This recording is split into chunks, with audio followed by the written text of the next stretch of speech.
Let's go ahead now and talk to Kaleo, I believe, or Kalo from Hawaii. You're on the air. Go ahead. Hello, Alex. Hello, Welcome. Alex. Yes. Yeah. Listen, I want you to know that you've been a great blessing for us here in Hawaii.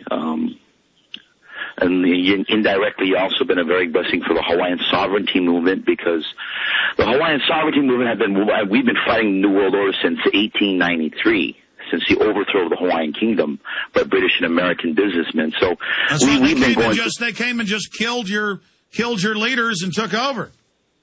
Pretty much, they actually overthrew our monarchy with gunboat diplomacy, and actually America was supposed to be the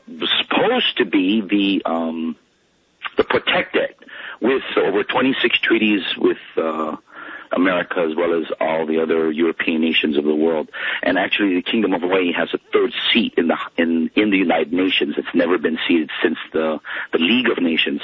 But make a long story short, you and your DVDs and what you've been doing for us here in Hawaii, as well as American Hawaiians, have been very, very, very important, because we got some of your shirts when Obama was here. We had the Joker shirts, and we kind of hid them underneath all of our shirts. And as he was pulling into his complex, he was smiling, and we opened up the shirts, and you saw it, and you could see his face just dropped. You could tell he was really he was a little rattled by it. Yeah, this is somebody who can't run a scam on. And stay there, because I want you to be able to continue to comment. But Red, look how fast the hoax of Obama has imploded. This is really shaking the system up. Absolutely. In some respects, Obama's the best thing that's happened to our country in a long while. From Hawaii, anything else, sir? Yeah. Is it Kaleo? How do I pronounce your name? Kaleo? It's Kaleo. Okay, great. Go ahead, sir. Yeah, so, and when he saw it, now this is his home state, so, seeing that people in his home state are hip to the deception and the lie of the New World Order, and we realize that he's a puppet, I think it had a little rattling effect on him, because I think he comes to Hawaii to try to get away from all of that. And when he comes back here and he's confronted with that same reality, it's almost a look in the mirror, Oh, it's very important just to let the globalists know that we're aware of them and don't like them, because they get off on the fact that they're conning us. Right, that's absolutely right. But I just want you to know, I was turned on. We have a radio station here. I'd really love to get your radio station streamed in here. And we've been working a lot of productions through local TV, actually public TV. A lot of your programs we've been airing on what they call Olelo, which is the speak or talk television. And a friend of mine has a producer, and he's been airing a lot of your stuff. Well, tell him I said thank him. What's the radio station? It's called Olelo. It's Channel C. It's a TV station. We've been airing your DVDs on that. And got it. You're awesome. God bless you. Big news blitz coming up in the next hour. Red Beckman is our guest. I saw a story last week where Walgreens wouldn't develop photos of a man's gun collection for his insurance. You're supposed to take photos of your stereo, computer, stuff like that, guns. Just the image of a gun is now evil. With all the violence on TV, video games, police, that's all okay. But citizens with guns, or the image of guns, they're trying to make it so taboo, but it's not working. This is New York Daily News. Laura Timoni fumes after her son, Patrick 9, his dad's a cop, is busted for bringing a 2-inch long toy gun, a plastic G.I. Joe gun for the G.I. Joe figure. And they're talking about kicking him out of school, arresting him, all this stuff. But the good news is people aren't buying into this mind control, just like they've demonized the militia. Red Beckman, you wrote Why the Militia. Explain to people what the militia really is. The people being armed and able to defend themselves from an oppressive government. I was just looking through the book here, and I had a comment, why the militia?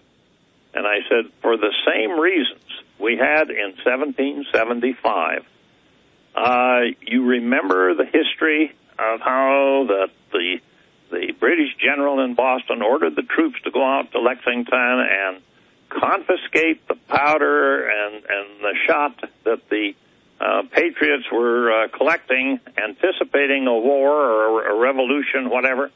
And there's where the shot was fired, heard around the world. The same reasons. We've got the same reasons today that we had then. And I'll tell you, if you haven't gotten yourself armed, my advice to you is do it and be part of this tremendous operation that we've got going in this country to restore our lawful government. And this détente, if they hit us, we're going to be equipped to hit them back. And we're going to hit them back a lot harder than they hit us. So they better not be playing games with their false flags and all of that, because they don't know when they're going to go just a little too far and trigger this reaction like we had in Concord Square back there in April 19th of 1775. And clearly that spirit is there, because there's a lot of people that have a sense of desperation. They're sick of it, and they are ready. And I'm telling the establishment that, you know, they see the 17 million guns that have been sold in the last 14 months. I'm telling you, we're trying to restrain the population, but there are a lot of people, especially a lot of people above 50, veterans, who just want to go ahead and fight. Go ahead. But the book, Why the Militia, explains how we can avoid having to go to that kind of effort to restore lawful government. It brings out very strong the grand jury and the petit jury, the trial jury, and how they are to function. It talks about the Federal Reserve Bank. And by the way, when have you heard anybody talking about what happens to the Federal Reserve if we could abolish the Federal Reserve, and if the assets of the Federal Reserve was restored to the Treasury of the United States? Stop right there, Red. I'm going to twist your arm for 5 more, because you brought that up. I want you to be able to flesh that out, because remember what just happened in Iceland. They were telling the country they owed 5 times their entire wealth to the Bank of England and the Federal Reserve when they had run the scam on record to rob them. And when the public finally said no, the banks went, oh, look, we actually have the assets to pay this off. Stay there.